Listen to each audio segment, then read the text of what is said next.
হতাশ হওয়া ইমানের পরিপন্থী কাজ। আল্লাহ পাক বলেছেন লা তাকনাতু মির রাহমাতিল্লাহ, আমার রহমত থেকে মায়ুস হয়ো না। দেখেন হযরত আইয়ুব আলাইহিস সালামের কত বড় রোগ হয়েছে, শরীর পোকায় ধরেছে, জর্জরিত হয়েছে, দুর্গন্ধ হয়েছে, গ্রামের লোকেরা তাকে বের করে দিয়েছে, স্ত্রী পুত্র পরিজন সব চলে গিয়েছে। এমনকি জিহ্বায় যখন পোকা ধরল, হযরত আইয়ুব আলাইহিস সালাম আল্লাহ রাব্বুল আলামিনের দরবারে ফরিয়াদ করলেন, আন্নী মাসসানিয়াদ-দুররু ওয়া আনতা আরহামুর রাহিমিন।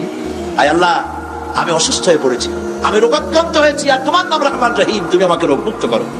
হযরত আইয়ুব আলাইহিস সালাম আল্লাহর দরবারে ফরিয়াদ করলেন, রব্বুল আলামিন সারা শরীরে পোকায় জর্জরিত হয়ে গেছে, এখন আমার জিহ্বায় পোকা ধরেছে, মাবুদ গো আমি তোমার কাছে ফরিয়াদ করি, আমার জিহ্বায় পোকা দিও না, কারণ জিহ্বাটাও যদি নষ্ট হয়ে যায় তাহলে তোমার মতো আল্লাহর জিকির আমি কি দিয়া করব।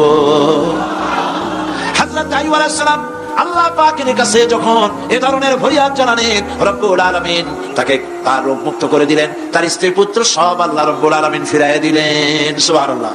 সুতরাং মুমিন ব্যক্তি, কোরআন শরীফে সব আছে, কোরআনের মতো শ্রেষ্ঠ ওয়াজের কিতাব পৃথিবীতে আর শুধু বোঝার দরকার। বিপদে যত বড় বিপদ আসুক, কোন বিপদে মুমিন ধৈর্য হারাবে না,